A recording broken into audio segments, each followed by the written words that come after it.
அனைவருக்கும் வணக்கம். இந்த வீடியோ நம்ம என்ன பார்க்க போனால் டிஎன்எஸ் சார்பிலிருந்து பிசிக்கான நோட்டிஃபிகேஷன் வந்து கொடுத்துருக்காங்க. ஏற்கனவே நம்ம வந்து வீடியோ வந்து கொடுத்துருப்போம். இருந்தாலும் கூட அந்த ஏஜ் லிமிட் அந்த உயரம் இருக்கு இல்லையா, ஸோ இதில் மட்டும் தான் வந்து நிறைய நண்பர்கள் வந்து நமக்கு டெக்ஸ்ட் பண்ணி வந்து சந்தேகங்கள் கேட்குறீங்க. ஸோ இதுக்கான ஏஜ் லிமிட் என்ன, எஜுகேஷன் குவாலிஃபிகேஷன் 10ஆம் வகுப்பு நமக்கு தெரியும். செஸ்ட் மெஷர்மெண்ட்டு அந்த ஹைட்டுக்கான மெஷர்மெண்ட் என்ன கொடுத்துருக்காங்க அப்படின்றத நம்ம பார்க்கலாம். அது மட்டும் இல்லாமல் நம்ம பிசி தேர்வுக்கு பண்ணல வைக்கலாம். நம்ம வின்னர்ஸ் கிளாஸ் அகாடமி சார்பாக 80 டேஸ்க்கு வந்து நம்ம ஸ்டடி பிளான் வந்து கொடுத்துருக்கோம். நமக்கு வந்து பார்த்தீங்கன்னா நவம்பர் மாதம் 9ஆம் தேதி வந்து எக்ஸாம் சொல்லியிருக்காங்க. ஸோ அதுக்குள்ளே வந்து நம்ம ஷெடியூல் கம்ப்ளீட் பண்ணுற மாதிரி நம்ம டெஸ்ட் பேட்ச் கொடுத்துருக்கோம். ஸோ ஏற்கனவே டெஸ்ட் பேட்ச்க்கான அட்மிஷன் போயிட்டுருக்கு. ஸோ டெஸ்ட் பார்த்தீங்கன்னா ஒரு 2 டெஸ்ட் மட்டும் தான் முடிஞ்சிருக்கு. 6th வந்து ஒரு 2 டெஸ்ட் முடிஞ்சிருக்கு. இன்னும் 6th கம்ப்ளீட் ஆகலை. ஸோ நீங்கள் பிசி எக்ஸாம் ப்ரிப்பேர் பண்ணுறீங்க அப்படின்னா நம்மளுடைய டெஸ்ட் பேட்ச்சில் வந்து நீங்கள் ஜாயின் பண்ணிக்கலாம். ஸோ அதுக்கான டீட்டெயிலும் இந்த வீடியோவில் வந்து நான் கொடுக்குறேன். ஓகேங்களா? ஸோ ஏற்கனவே நமக்கு நோட்டிஃபிகேஷன் வந்தது, அப்ளை பண்ணுறது இதெல்லாம் கொடுத்துட்டோம். நாளைக்கு வந்து அப்ளை பண்ணலாம். கடைசி 21/9/2025. ஸோ வந்து நமக்கு எக்ஸாம் டேட் பார்த்தீங்கன்னா 9/11/2025 அப்படின்றத கொடுத்துருக்காங்க. இதெல்லாம் நமக்கு தெரிஞ்ச விஷயம். ஸோ வேகன்சி பார்த்தீங்கன்னா நமக்கு வந்து 3644 வேகன்சி கொடுத்துருக்காங்க. பட் ஷார்ட் ஃபால் வேகன்சி எஸ்டிக்கும் பார்த்தீங்கன்னா இருக்குது. ஒரு 21 வேகன்சி வந்து ஷார்ட் ஃபால் வேகன்சி இருக்குது. ஸோ ரெண்டுத்தையும் ஆட் பண்ணோம்னா நம்ம 3665 வேகன்சி வந்து ஒட்டுமொத்தமாக இந்த ஆண்டு வந்து நிரப்புவதற்கான அறிவிப்பு வந்து கொடுத்துருக்காங்க. ஓகேங்களா? ஸோ இதில் என்னென்ன வேகன்சி வந்துருக்கு நம்ம ஏற்கனவே சொல்லிட்டு அதெல்லாம் நீங்களும் வந்து பார்த்துருப்பீங்க இல்லையா. இது வந்து ஆண் பெண் 2 பேரும் சேர்ந்து தான் இந்த 2833 போட்டிருக்குது. அது வந்து இன்னும் ஸ்ப்ளிட் பண்ணாமல் இருக்காங்க.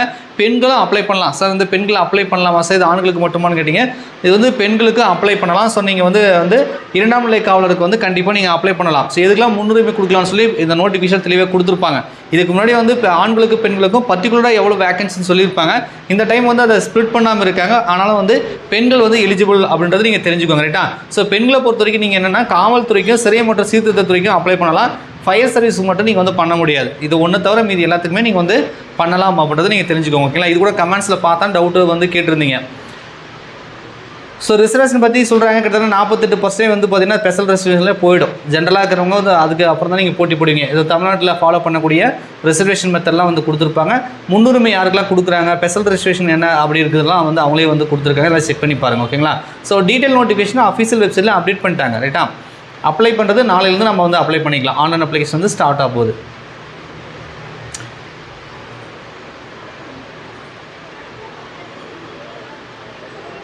ஸோ நீங்கள் நிறைய விஷயங்கள் டீட்டெயிலாக கொடுத்துருப்பாங்க. பதவி முன்னுரிமை இதில் பார்த்தீங்கன்னா தெரியும். பெண் விண்ணப்பதாரர்கள் 2ஆம் நிலை காவலர், 2ஆம் நிலை காவலர் பிசி மற்றும் 2ஆம் நிலை சிறை காவலர் வந்து ஜெயில் வார்டருக்கு வந்து பதவிகளுக்கு மட்டுமே முன்னுரிமை அளிக்கையிலும் தீயணைப்பாளர் ஃபயர்மேனுக்கு வந்து பதவிகள் பெண்களுக்கு ஒதுக்கப்படவில்லைன்றாங்க. ஸோ ஃபயர் சர்வீஸை தவிர மீதி 2த்துக்குமே நீங்கள் அப்ளை பண்ணலாம். கமெண்டில் பார்த்தா ஸோ அதுக்கு சொல்கிறேன். ஆண் விண்ணப்பதாரர்கள் வந்து நீங்கள் 3த்துக்குமே வந்து கொடுக்கலாம். அதே மாதிரி பார்த்தீங்கன்னா 3ஆம் பாலினத்தவர்கள் வந்து பார்த்தீங்கன்னா 2ஆம் நிலை சிறை காவலர் மற்றும் தீயணைப்பாளர் பதவிகள் ஒதுக்கப்படவில்லைன்றாங்க. இந்த இதில் கொடுத்துருப்பாங்க. 3ஆம் பாலினத்தவர் 2ஆம் நிலை காவலர் பதவிக்கு மட்டுமே அதாவது 2ஆம் நிலை காவலத்திற்கு மட்டும்தான் எலிஜிபிள். மற்ற 2 போஸ்ட்டுக்கு வந்து அவங்க எலிஜிபிள் இல்லை. 3ஆம் பாலினத்தவர் அப்படின்றத கொடுத்துருக்காங்க. ரைட்டா?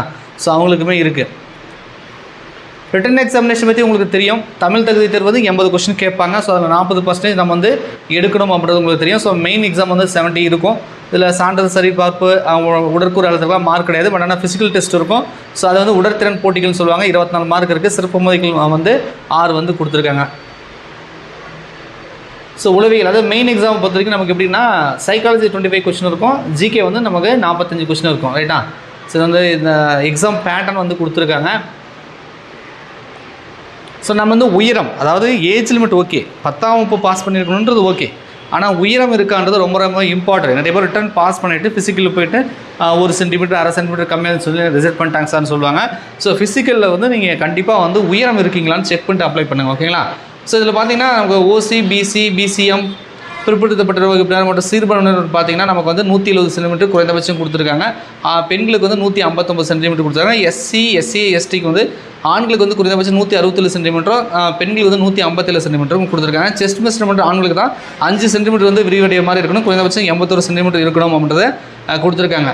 இதை ரவுண்ட் அப் பண்ணுவாங்க. அதாவது கரெக்டாக 170 இருக்கா இல்லையா அப்படின்றத எப்படி நம்ம மெஷர் பண்ணலாம்னா 170 விட நீங்கள் வந்து கம்மியாக இருக்கீங்கன்னு வச்சுக்கோங்களேன். அதாவது 169.9 169.8 இருந்தால் அது 170 எடுத்துப்பாங்க. ஆனால் 3 mm அதாவது 169.76 இருந்தாலும் நீங்கள் 5 அதாவது சில பேர் என்ன நினைப்பாங்கன்னா 169.5க்கு மேலே இருந்தாலே நம்ம 170 நினச்சிப்பாங்க. ஆனால் 0.6 0.7 வரைக்குமே நீங்கள் வந்து ரவுண்ட் அப் வந்து 5க்கு தான் பண்ணுறாங்க. அப்போ வந்து எலிஜிபிள் இல்லைன்ற மாதிரி ஆகும்.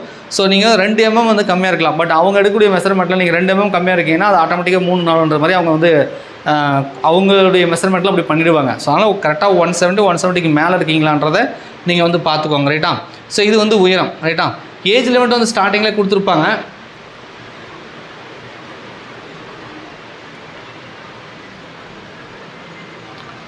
ஸோ இதில் பார்த்தீங்கன்னா ஏஜ் லிமிட் வந்து கொடுத்துருக்காங்க. ஓசிக்கு வந்து தெரியக்கூடிய எல்லாத்துக்குமே குறைந்தபட்சம் 18, அதிகபட்சம் வந்து 26 வயசு. இந்த 26 வயசு 31 வயசு 37 வயசு சொல்லியிருக்காங்கன்னா, சார் நான் இந்த டேட் ஆஃப் பர்த்தில் பிறந்திருக்கேன், நான் எலிஜிபிளானு கேட்பீங்க. அதை டீட்டெயிலாக அவங்களே கொடுத்துருக்காங்க. நல்லா பார்த்துக்கோங்க. உங்களுடைய பிறந்த தேதி என்பது 2 அதாவது ஓசி அந்த 2/7/1999 1/7/2007 இருக்கா அப்படின்றத பார்த்துக்கோங்க. ரைட்டா? ஸோ அந்த தேதிக்குள்ளே இருந்தால் நீங்கள் வந்து எலிஜிபிள், இல்லை அப்படின்னா இல்லை. அதாவது உங்கள் டேட் ஆஃப் பர்த் அப்படின்றது. அதே மாதிரி பிசி, பிசிஎம், எம்பிசி, டிஎன்சி பார்த்தீங்கன்னா 2/7/1997 1/7/2007 பிறந்திருக்க வேணும்னாங்க. ஸோ இந்த தேதிக்குள்ளே உங்களோட டேட் ஆஃப் பர்த் இருந்துச்சுன்னா நீங்கள் எலிஜிபிள். அதே மாதிரி எஸ்சி, எஸ்சி, எஸ்டிக்கு பார்த்தீங்கன்னா 2/1994 1/7/2007 இருந்தால் நீங்கள் எலிஜிபிள்.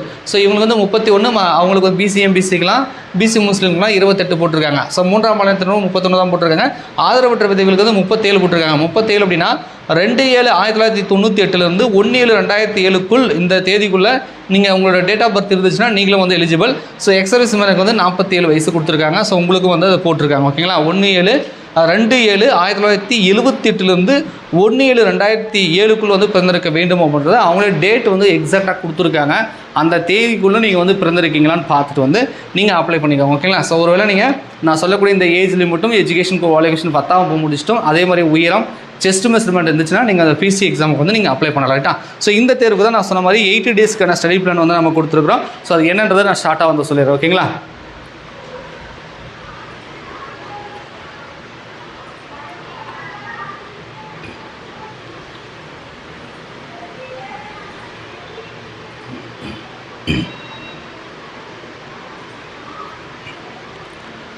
ஸோ நம்ம ஏற்கனவே பேட்ச் போட்டிருந்தோம். யூடியூப்பில் பார்த்துருப்பீங்க, நான் டெலிகிராமில், ஃபேஸ்புக் எல்லாத்துலேயுமே வந்து ஷேர் பண்ணியிருப்பேன். ஸோ உங்களுக்கு வந்து அட்மிஷன் ஸ்டார்ட் ஆகிட்டு ஃபஸ்ட்டு டெஸ்ட்டு வந்து போயிட்டுருக்கு. 31 டெஸ்ட் நம்ம சொல்லியிருந்தோம். ஸோ ப்ரைஸ் பார்த்தீங்கன்னா 599 போட்டிருக்கேன். ஆஃபர் ப்ரைஸ் இருக்குது. ஸோ 399 நீங்கள் வந்து ஜாயின் பண்ணிக்கலாம். ரைட்டா? ஒருவேளை நீங்கள் ஓல்டு ஸ்டூடெண்ட்டாக இருக்கீங்க, ஏற்கனவே நம்ம பேட்சில் ஏதாவது ஒன்று படிச்சிருந்தீங்க அப்படின்னா நீங்கள் 299 நீங்கள் ஜாயின் பண்ணிக்கலாம். அதாவது ஓல்டு ஸ்டூடெண்ட் வந்து 299 நீங்கள் வந்து ஜாயின் பண்ணிக்கலாம். நீங்கள் ஒருவேளை ஆதரவற்ற உதவியாக இருக்கீங்க, அது பெட்ரோல் இல்லாதவங்க தான் நீங்கள் 299 கூட நீங்கள் வந்து ஜாயின் பண்ணிக்கலாம். ஓகேங்களா? ஸோ இது வந்து ப்ரைஸு. 31 தேர்வுகள் இருக்குது. இதுக்கான டீட்டெயில் எல்லாமே இருக்கும். ஸோ ஷெடியூலுக்கான இந்த இப்போ நீங்கள் பார்க்குறீங்களா இந்த பிடிஎஃப்கான லிங்க் வந்து டிஸ்கிரிப்ஷனில் அட்டாச் பண்ணுறேன், நீங்கள் டவுன்லோட் பண்ணி பார்த்துக்கோங்க. ஸோ ஃபஸ்ட்டு நான் சொல்லும் போது டேட் வந்து போடல, ஏன்னா நோட்டிஃபிகேஷன் வரதுக்கு முன்னாடி நம்ம அட்மிஷன் ஸ்டார்ட் பண்ணதுனால ஃபஸ்ட்டு டார்கெட் மட்டும் தான் டேட் போட்டிருந்தேன். ஸோ இப்போ நோட்டிஃபிகேஷன் கொடுத்துட்டாங்க. ஸோ இப்போ உங்களுக்கு வந்து பார்த்தீங்கன்னா நான் வந்து டேட் போட்டிருக்கேன். சப்போஸ் நீங்கள் ஜாயின் பண்ணுறீங்களா, இதிலே ஜிபே நம்பர் கொடுத்துருக்கேன், நம்மளுடைய டெலிகிராம் நம்பர் கொடுத்துருக்கேன். நீங்கள் பேமெண்ட் பண்ணிவிட்டு ஸ்க்ரீன்ஷாட் பண்ணிங்கன்னா ஸோ உங்களை வந்து நம்ம ஆட் பண்ணியிருக்கோம். ஓகேங்களா? டெஸ்ட்டு வந்து 2 டெஸ்ட் மட்டும் இப்போ முடிஞ்சிருக்கு, பார்த்துக்கோங்க. 15/8 நம்ம டெஸ்ட், அதாவது சுதந்திர தினத்தன்று நம்ம டெஸ்ட்டு ஸ்டார்ட் பண்ணிட்டோம். ரைட்டா? 15, 19 டெஸ்ட் முடிஞ்சிருக்கு, 23 இன்னும் வரல. 2 டெஸ்ட் மட்டும் தான் முடிஞ்சிருக்கு. 3ஆவது டெஸ்ட் வந்து நீங்கள் கண்டினியூ பண்ணிக்கலாம். இது எல்லாமே பிடிஎஃப் டைப்பு. ஸோ இதுக்கு கொஸ்டின் ஆன்சருக்கு எல்லாமே சைக்காலஜி எக்ஸ்ப்ளனேஷன் வீடியோ முதற்கொண்டு வந்து நமக்கு டெலிகிராம் குரூப்பில் இருக்குது. நீங்கள் வந்து ஜாயின் பண்ணால் நீங்கள் எல்லாமே யூஸ் பண்ணிக்கலாம். ஓகேங்களா? ஸோ நம்ம டெஸ்ட் பேஜை பொறுத்த வரைக்கும் டெஸ்ட் சீரிஸும் இருக்கும், plus study material, plus explanation video சைக்காலஜிக்கும் நம்ம வந்து கொடுத்துருவோம். ஸோ மேக்ஸ் சைக்காலஜி கொஞ்சம் வீக்காக இருந்தாலும் நம்ம டெஸ்ட் பேஜ் வந்து உங்களுக்கு வந்து ஒர்த்தாக இருக்கும். ரைட்டா? ஸோ டேட் போட்டாச்சுப்பா, உங்களுக்கு வந்து பார்த்தீங்கன்னா ஏற்கனவே போட்டிருக்கேன். இப்போ 23 வச்சுக்கோங்களேன். 3ஆவது டெஸ்ட் 23 நம்ம ஸ்டார்ட் பண்ணுற மாதிரி நீங்கள் வச்சுக்கிட்டா கூட. ஸோ கடைசி டெஸ்ட் பார்த்தீங்க அப்படின்னா உங்களுக்கு 10th எப்போ கம்ப்ளீட் பண்ணுறேன்னா 1/11 நவம்பர் மாதம் 1ஆம் தேதி 10th ரிவிஷன் வந்து கம்ப்ளீட் ஆகுது. ரைட்டா? இதில் எல்லாமே உங்களுக்கு வந்து இன்க்ளூட் ஆகிடும். தமிழ், சயின்ஸு, சோசியலு, நம்ம சைக்காலஜி, கரண்ட் அஃபேர்ஸ், ஸ்ட்ராட்டஜிக்கு எல்லாமே உங்களுக்கு வர மாதிரி தான் ஷெடியூல் பிளான் வந்து போட்டிருப்பேன். ஸோ நவம்பர் 9ஆம் தேதி எக்ஸாம். ஸோ நவம்பருக்குள்ளே நம்ம அப் டு 10th வரைக்கும் படிச்சுட்டு நவம்பரில் ஃபுல் ரிவிஷன். ரைட்டா? நவம்பர் 1ஆம் தேதி டெஸ்ட்டு முடிச்சிட்டோம்னா அடுத்தது 4, 5, 6ன்னு சொல்லி போட்டிருக்கேன். ஸோ இது எல்லாமே வந்து முழு மாதிரி தேர்வு.